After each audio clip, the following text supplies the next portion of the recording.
Vladimir Putin said something at Helsinki. It didn't go over the heads of everybody. They made sure nobody talked about it. That's right.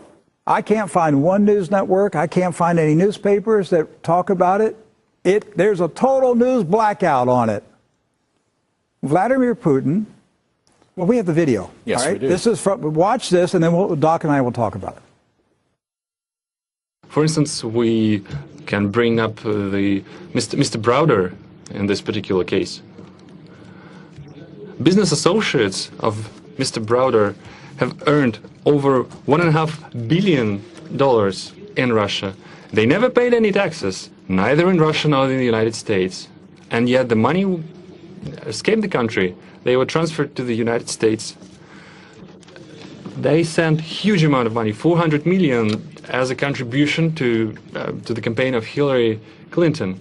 Well, that's their personal case. It might have been legal, the contribution itself, but the way the money was earned was illegal. So we have a solid reason to believe that some intelligence officers accompanied and guided these transactions. So we have an interest of questioning them. But we can that could be a first step, and we can also extend it. Options abound. Now, Rick, we showed this video yesterday, and what shocked me about it was the $400 million figure being given to the Clinton campaign. But you brought out another aspect of this that our audience needs to know. Yes. So, all right, let's set the stage here. Bill Browder, billionaire, owned and managed Hermitage Capital. Right. And was an American, gave up his American citizenship in 1997.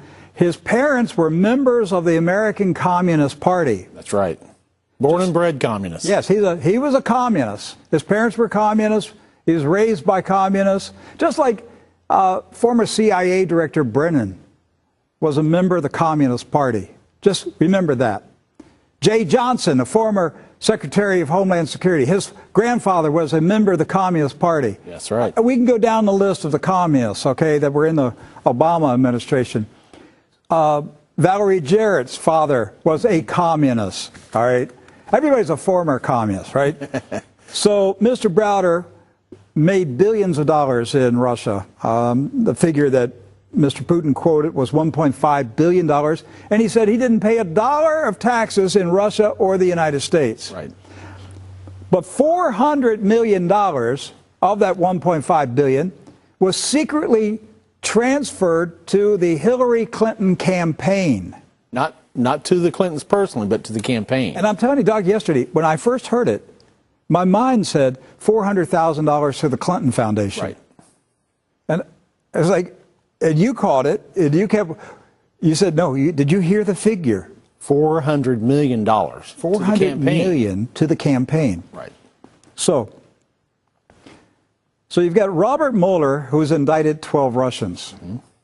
And what President Putin said was, look, we have a treaty with the United States from 1999.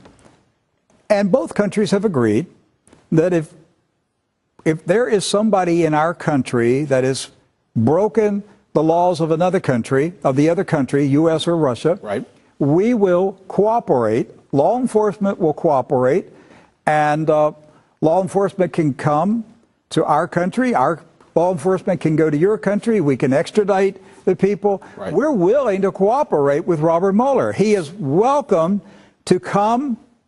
Well, first he made two options. He said, first, Robert Mueller could give us the evidence, and our law enforcement will question these 12 Russians. Right. But if Mr. Mueller and his team want to come to Russia, we will invite them to come and interrogate and question these 12 Russians that he has indicted.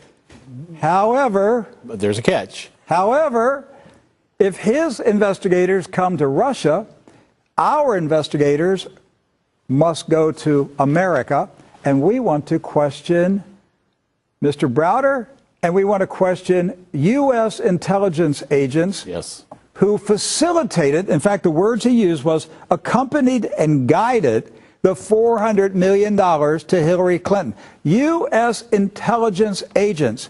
I have a feeling it's Clapper and Brennan.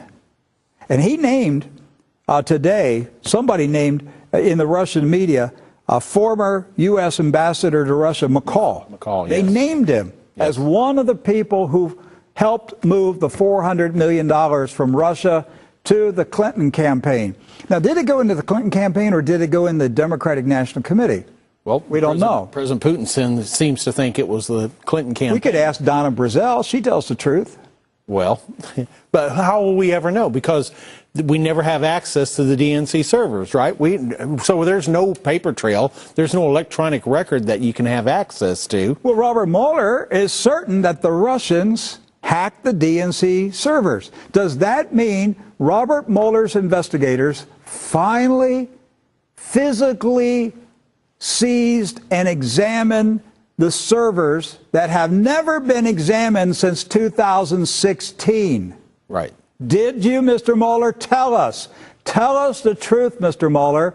Did you seize the DNC servers? Did you examine them?